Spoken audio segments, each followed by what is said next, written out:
I am feeling ever so much better. I don't sleep much at night, for it is so interesting to watch developments. In the daytime, it is tiresome and perplexing. It is the strangest yellow, that wallpaper. It makes me think of all the yellow things I ever saw. Not beautiful ones like buttercups, but old, foul, bad yellow things. There is a very funny mark on this wall, low down near the mopboard. A streak runs round the whole room. It goes behind every piece of furniture except the bed. A long, straight, even smooch, as if it had been rubbed over and over. Round and round and round. Round and round and round, round and and round round and and round, round and round and round and round, and it makes me dizzy.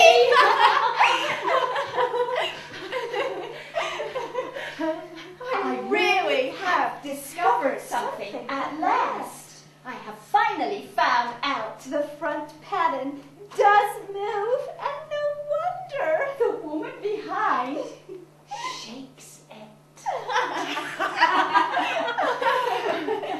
Sometimes I think there are a great many women behind. And sometimes only one. And she crawls around fast. Her crawling shakes it all over. And all the time she is trying to climb through. But it is impossible to climb through that paper. It strangles so. I think that is why it has so many heads. They come through, and then the pattern strangles them off, turns them upside down, and makes their eyes white.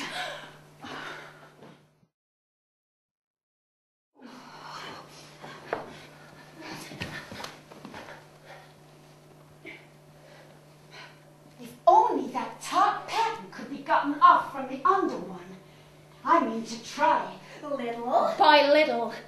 I have found out another funny thing. But I shan't tell it this time. It does not do to trust people too much.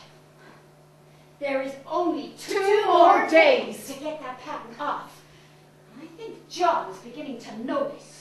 I don't like the look in his eyes. And I heard him ask Jenny a lot of professional questions about me. He asked me all sorts of questions too and pretended to be loving and kind, as if I couldn't see through him. And no wonder he acts so, sleeping under this paper for 3 months. It only interests me, but I feel sure John and Jenny are secretly affected by it.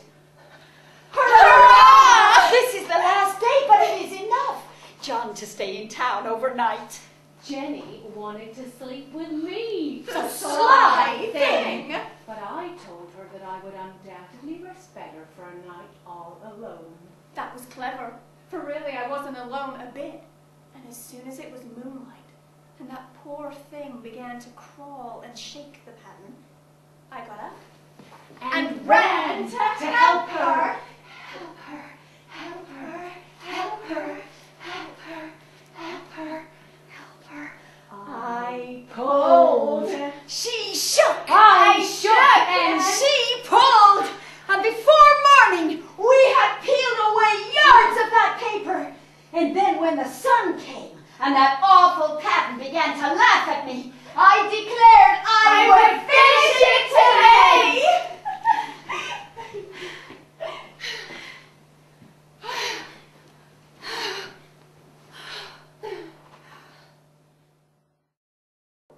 So now she is gone, and the servants are gone, And the things are gone. it is quite empty, except for the old, heavy bedstead. I quite enjoy the room now it is bare again. How those children did tear about here.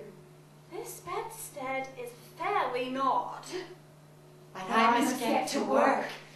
I have locked the door and thrown the key down into the front path. I don't want to go out. And I don't want to have anybody come in till John comes. I want to astonish him. There's a rope here that even Jenny could not find. If that woman does get out and tries to get away, I can tie her up.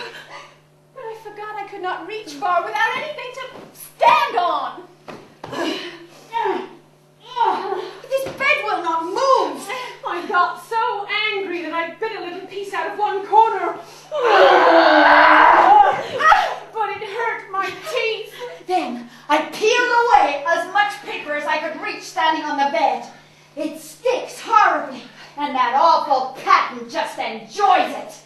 All those strangled heads and bulbous eyes and waddling fungus growths just shriek with derision. I am getting angry enough to do something desperate. To jump out of the window would be admirable exercise,